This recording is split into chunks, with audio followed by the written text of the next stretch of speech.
Oke, kita lanjutkan ya Romo ya. Oke. Peristiwa apa yang mengesankan sebagai Romo dalam menjalani perutusan ini? Selama Romo menjalani perutusan ini, peristiwa apa sih Mo yang menyenangkan, yang membekas di hati Romo sendiri? Saya itu mencita-citakan itu pergi menjadi misionaris, Nah, bagaimana rasanya menjadi misionaris? Ya ada pengalaman-pengalaman kecil sebetulnya. Tahun-tahun 93 setelah tabisan, saya itu bekerja untuk Keuskupan Sintang, Kalimantan Barat, untuk pembinaan frater-frater, tapi tinggalnya di Bandung. Nah, saya merasa karena saya kurang tahu banyak tentang Keuskupan Sintang, maka saya harus menyempatkan diri sering pergi ke Sintang, Kalimantan Barat. Sintang itu kira-kira dari Pontianak itu masih naik bis pada waktu itu semalam gitu ya, semalam masuk ke Sintangnya ya. Di tempat kami Roma-Roma CM itu dulu di Nangapino ya, pakai bis semalam lah,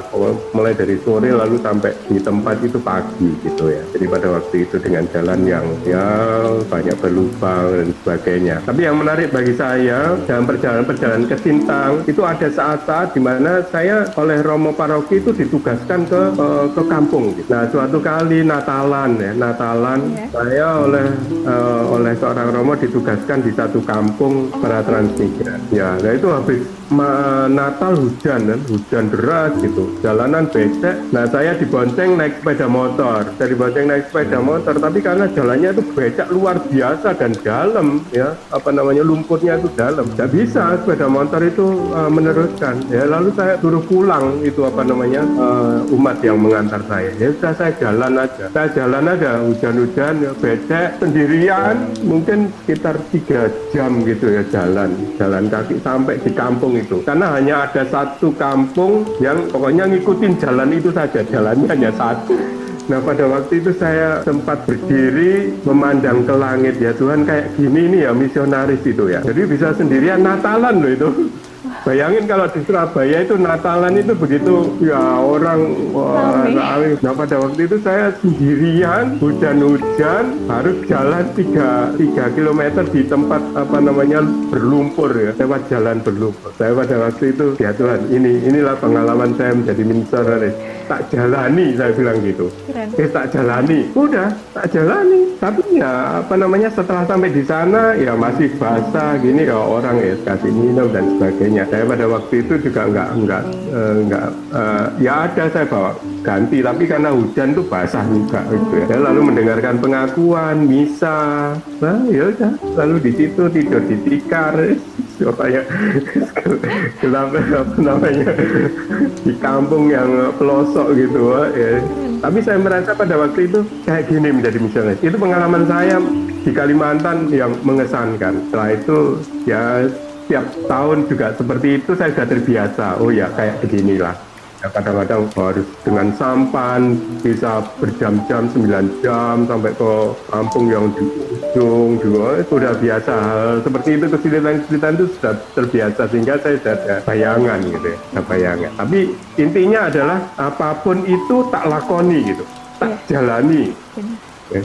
Apapun yang ada yang di hadapan pada saya tak jalani, karena saya tahu Tuhan itu pasti bersama dengan saya. Kalau dia nyuruh saya ke situ, pasti dia akan menemani saya. Itu aja. Lalu terakhir di Cina. Saya ditugaskan di Cina kan. Saya sejak tahun 2011 itu, lalu saya tugas di Cina 3 tahun, lalu sekarang mulai 2014 saya di Taiwan. Tetapi hampir setiap tahun saya pergi ke Cina untuk menemani romo-romo yang ikut program pembinaan lanjut ya. Jadi saya biasanya juga membawa romo-romo itu pergi ke Indonesia juga kan, ke Surabaya ya, romo-romo dari Cina tiap tahun sejak tahun 2016 sampai sekarang sebetulnya. Nah, setiap tahun saya ke Cina. Nah, suatu saat saya ke suatu tempat, ke suatu keuskupan. Nah, biasa kalau keamanan di Cina itu sangat ketat. Jika pada waktu saya datang, saya biasanya kalau saya datang ke Cina akhir-akhir ini saya selalu bersama dengan romo lain gitu. Saya mengundang dari Filipina atau dari Indonesia. Memang saya berangkat dari Taiwan, lalu yang ke Indonesia ya dari Indonesia, yang dari Filipina berangkat ke Filipina, dari Filipina. Nah, suatu kali saya di satu provinsi atau satu keuskupan, polisi itu sangat mencurigai romo-romo asing. Lalu saya itu sudah merasa bahwa ketika saya dijemput oleh romo sana sama romo Cina itu, kami sudah diberitahu polisi itu sudah datang ke keuskupan. Mereka tanya, ini ada 2 romo CM datang ke Cina, ini mau apa hubungannya dengan keuskupan. Nah, ketika kami di sana, ya seharian sampai di sana sebenarnya tidak ada apa-apa. Tapi malam, ya setelah kami makan malam, ya kami sudah mau tidur hampir jam 12 malam sebetulnya. Kami didatangi 10 polisi di hotel di tempat kami. Lalu diinterogasi malam-malam itu. Saya dengan satu romo Filipina diinterogasi polisi. Tanya macam-macam, ngapain ke sini dan sebagainya. Lalu beberapa kali pengalaman seperti itu, lalu terusir dari satu tempat, ya saya harus pindah. Lalu pengalaman lain, ya saya tinggal dengan satu romo di Tianjin. Tianjin itu sebelah selatannya Beijing. Saya menginap di sana di tempatnya romo. Polisi datang, polisi ya intel atau apa gitu ya. Lalu tanya surat-surat kami. Lalu ya sudah dibilangi, kamu nggak boleh di sini, kamu tamu harus di hotel. Ya sudah pergi ke hotel, lalu jadinya harus pindah seperti itu. Dan setiap kali suatu tempat yang baru, kadang-kadang dengan pengalaman ketat, ya mereka cari-cari saya gitu. Sehingga kadang-kadang saya harus ya terus terang ya udah apa yang terjadi ya udah nanti tak hadapi. Polisi datang mewawancarai, ya anggap saja mereka menjaga keamanan saya gitu aja. Bener. Tapi sangat-sangat ketat ya Mo ya, ternyata di luar negeri itu nggak sebebas apa yang sebenarnya kita pikirkan gitu loh Romo. Karena di sini kita sebenarnya mikirnya kalau di luar negeri itu pasti enak, bebas, ternyata seketat itu juga gitu loh. Oh enggak, kalau di Cina ya, kalau di Cina ketat seperti itu. Mungkin di lain tempat mungkin kurang seperti itu, di mana ada kebebasan beragama kayak di Taiwan gitu ya. Oh enak ya kayak di Indonesia. Tapi kalau di Cina nggak bisa begitu. Karena kalau kita masuk kita harus tanda tangan, harus buat pernyataan bahwa saya tidak akan melakukan kegiatan keagamaan atau apa dan sebagainya. Tapi ya kita tahu caranya sekarang.